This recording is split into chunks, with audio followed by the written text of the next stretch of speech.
third, fourth, and fifth graders. We are getting ready for June 30th. This week we're looking at David's anointing.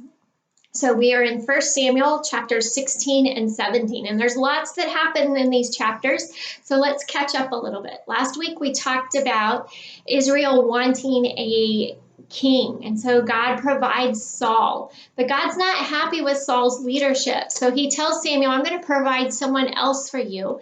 I need you to go to Bethlehem and see Jesse, and one of Jesse's kids is who I'm going to assign to be the next king of Israel. So Samuel goes, he meets Jesse. He is able to see Jesse's oldest son, who is tall and handsome and strong. And Samuel is sure that that is who God has chosen as Israel's next king. But this is what God tells Samuel in the book of 1 Samuel, chapter 16, verse 7. It says, but the Lord said to Samuel, don't judge by his appearance or height, for I have rejected him. The Lord doesn't see things the way you see them. People judge by outward appearance, but the Lord looks at the heart. I'm sure that you've heard this verse before and have used it to teach other lessons. The lesson that I hope that we gain from this today is not only is that personal, that God's going to judge us by our heart and our actions and how we treat other people, but also that God was preparing the Israelite people that their king, their Savior King that he promised them at the very beginning was not going to look like the king that they're looking for. He's not necessarily going to have earthly riches. He's not necessarily going to look like the most attractive man in the room. He's not necessarily going to have the influence of someone who is of more wealth in that time. He's not probably even going to take you into battle so that you can take out all of your neighbors. That's not the king that God is providing. God is providing a king that he is sure of his heart and, as we all know, is God, and he was there with God in the very beginning of time. It's such a different king than all of us look for.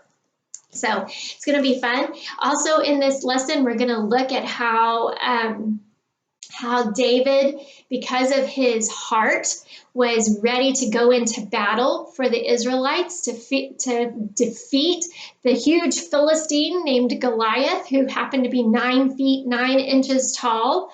And that David used only 3 small stones to accomplish that because he had God on his side and he was known as a king after God's own heart.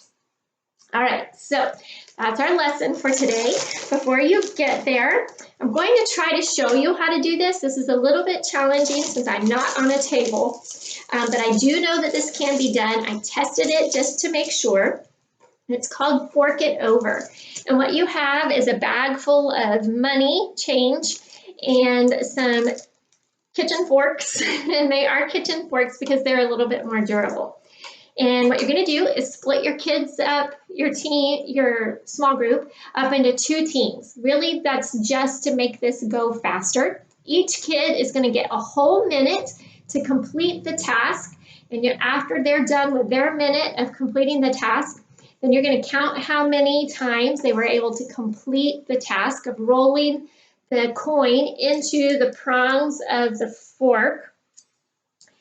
And so they're going to try that as many times as they can until the minute is up. Then you're going to tally that and put it on your scorecard. I know I messed up on the scorecards. I'm so very sorry. I don't know how you were going to write the names when you have teams, but anyway, that was silly me. I wasn't thinking. So let me show you how you're going to try to do this. Again, I've tried this on a table, so it does work. Kids are going to take the coin and try to roll it down the table into a prong of the fork. And the fork will catch the coins. You may want to have somebody hold the fork. like down on the table so that it doesn't move around. And then they'll catch, then you count how many coins they got into the prongs of the fork in their minute time. Likely most kids are going to get between 1 or 2 if they get any at all. And it's a team sport, so they will need their team to help them rack up points to make it work. All right, so that is your game, your social activity. And we're doing these minute to win it games this summer, a different one each week, just to give kids something new and different to look forward to when they're coming to groups throughout the summer. Then in your small group time, you have a poster in your bag that looks like this called Up for the Task. And just so you know what each of these pictures are, you may want to point it out to your kids. That's a toothbrush, an umbrella, baking soda. This is a towel. This is duct tape. This is an oven mitt. This is a hair dryer. And these are socks. And so what you're going to do is call out to the kids and tell them, and each kid is going to get a piece of paper and a pencil or pen to write with. And what you're going to do is call out, right, let's see, name the items on the paper. After reviewing the items, instruct kids to number their papers from 1 to 8. And then explain that for each task you name, kids should write which prop would best be suited for the task. So what they're going to do is based on the props, these are the props, which one do they think they would be best to complete a task? So these are some of your tasks. Protect your face from the sun, extinguish a grease fire, protect fragile items in a moving box, remove dust from a table, and then there's some other ones there too.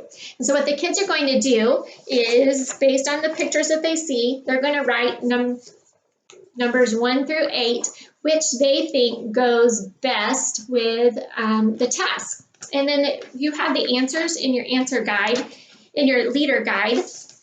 And obviously, if you want to have a kid talk to you about why they think theirs might work better than what the correct answer is on the paper, you can have that discussion if you'd like to.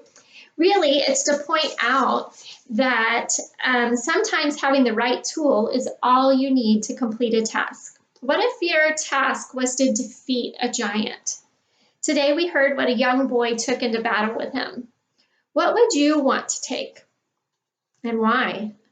And then to talk about, you know, if you had that chance, would you be the one that trusted God to use the tools that you had in place already? Or would you be the one that needed to go gather your tools first before you could go to battle?